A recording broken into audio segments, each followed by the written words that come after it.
Hey everyone, hope you all are doing well. Today we're going to be reading 1 Samuel 1, Job 8, and Zechariah 11. Now let's pray before we get into the word. Dear Heavenly Father, thank you so much for giving us this day that we might spend with you and get to know you a little bit more. Please guide us with your Holy Spirit and open up our hearts and our minds to anything that you would have us to know or anything you might be trying to point out in our lives today. Thank you so much for all the blessings that you poured out on us, and please be with those that are brokenhearted or in poverty or dealing with any kind of illness or disease.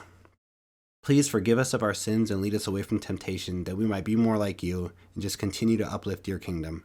In Jesus' name we pray. Amen. All right, let's get started.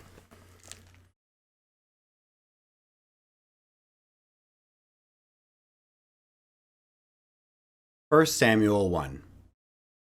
There was a certain man from Ramathaim, a Zuphite from the hill country of Ephraim, whose name was Elkanah, son of Jeroham, the son of Elihu, the son of Tohu, the son of Zuph, an Ephraimite. He had two wives. One was called Hannah, and the other Peninnah. Peninnah had children, but Hannah had none. Year after year, this man went up from his town to worship and sacrifice to the Lord Almighty at Shiloh, where Hophni and Phinehas, the two sons of Eli, were priests of the Lord. Whenever the day came for Elkanah to sacrifice, he would give portions of the meat to his wife Peninnah and to all her sons and daughters. But to Hannah he gave a double portion because he loved her, and the Lord had closed her womb. Because the Lord had closed Hannah's womb, her rival kept provoking her in order to irritate her. This went on year after year. Whenever Hannah went up to the house of the Lord, her rival provoked her till she wept and would not eat. Her husband Elkanah would say to her, "Hannah, why are you weeping? Why don't you eat? Why are you downhearted? Don't I mean more to you than 10 sons?" Once when they had finished eating and drinking in Shiloh, Hannah stood up. Now Eli the priest was sitting on his chair by the doorpost of the Lord's house. In her deep anguish, Hannah prayed to the Lord, weeping bitterly. And she made a vow, saying, "Lord Almighty, if you will only look on your servant's misery and remember me, and not forget your servant, but give her a son, then I will give him to the Lord for all the days of his life, and no razor will ever be used on his head." As she kept on praying to the Lord, Eli observed her mouth. Hannah was praying in her heart, and her lips were moving, but her voice was not heard. Eli thought she was drunk, and said to her, "How long are you going to stay drunk? Put away your wine."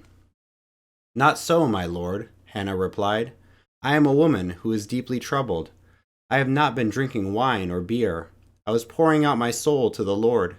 Do not take your servant for a wicked woman. I have been praying here out of my great anguish and grief."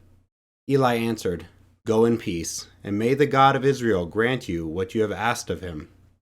She said, "May your servant find favor in your eyes."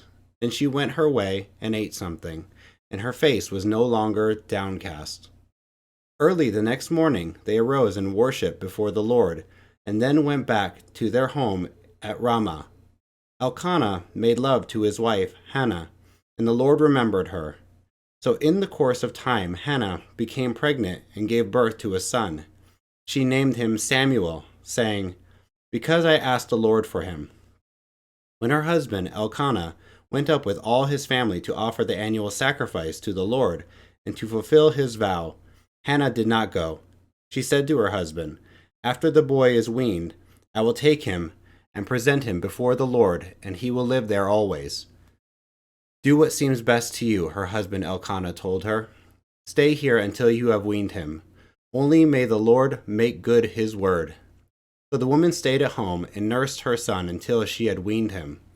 After he was weaned, she took the boy with her, young as he was, along with a 3-year-old bull, an ephah of flour, and a skin of wine, and brought him to the house of the Lord at Shiloh.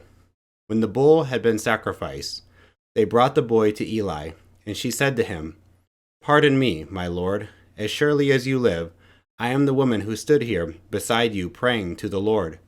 I prayed for this child, and the Lord has granted me what I asked of him. So now I give him to the Lord. For his whole life he will be given over to the Lord. And he worshipped the Lord there. Job 8. Then Bildad the Shuhite replied, How long will you say such things? Your words are a blustering wind. Does God pervert justice? Does the Almighty pervert what is right? When your children sinned against him, he gave them over to the penalty of their sin. But if you will seek God earnestly, and plead with the Almighty, if you are pure and upright, even now he will rouse himself on your behalf, and restore you to your prosperous state. Your beginnings will seem humble, so prosperous will your future be. Ask the former generation and find out what their ancestors learned. For we were born only yesterday and know nothing, and our days on earth are but a shadow. Will they not instruct you and tell you? Will they not bring forth words from their understanding? Can papyrus grow tall where there is no marsh? Can reeds thrive without water? While still growing and uncut, they wither more quickly than grass. Such is the destiny of all who forget God. So perishes the hope of the godless. What they trust in is fragile. What they rely on is a spider's web. They lean on the web, but it gives way. They cling to it, but it does not hold. They are like a well-watered plant in the sunshine, spreading its shoots over the garden. It entwines its roots around a pile of rocks, and looks for a place among the stones. But when it is torn from its spot, that place disowns it, and says, I never saw you. Surely its life withers away, and from the soil other plants grow. Surely God does not reject one who is blameless, or strengthen the hands of evildoers. He will yet fill your mouth with laughter, and your lips with shouts of joy. Your enemies will be clothed in shame, and the tents of the wicked will be no more. Zechariah 11. Open your doors, Lebanon, so that fire may devour your cedars. Wail, you juniper, for the cedar has fallen. The stately trees are ruined. Wail, oaks of Bashan, the dense forest has been cut down. Listen to the wail of the shepherds. Their rich pastures are destroyed. Listen to the roar of the lions. The lush thicket of the Jordan is ruined. This is what the Lord my God says. Shepherd the flock marked for slaughter. Their buyers slaughter them and go unpunished. Those who sell them say, Praise the Lord, I am rich. Their own shepherds do not spare them, for I will no longer have pity on the people of the land, declares the Lord. I will give everyone into the hands of their neighbors and their king. They will devastate the land, and I will not rescue anyone from their hands. So I shepherded the flock marked for slaughter, particularly the oppressed of the flock. Then I took 2 staffs and called one favor and the other union, and I shepherded the flock. In 1 month I got rid of the 3 shepherds. The flock detested me, and I grew weary of them, and said, I will not be your shepherd. Let the dying die and the perishing perish. Let those who are left eat one another's flesh. Then I took my staff called favor and broke it, revoking the covenant I had made with all the nations. It was revoked on that day, and so the oppressed of the flock who were watching me knew it was the word of the Lord. I told them, If you think it best, give me my pay, but if not, keep it. So they paid me 30 pieces of silver. And the Lord said to me, Throw it to the potter, the handsome price at which they valued me. So I took the 30 pieces of silver and threw them to the potter at the house of the Lord. Then I broke my second staff called union, breaking the family bond between Judah and Israel.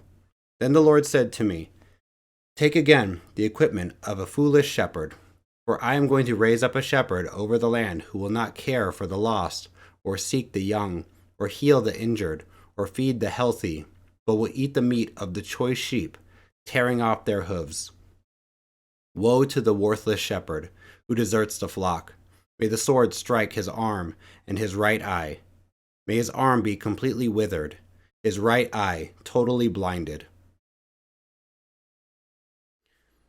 Thanks for joining and listening today. If you have any questions, leave them down here in the comments section, and I'll be making some videos where I go through some of those questions, show you some of the questions that I had, and maybe we can find some answers or even dive into it together.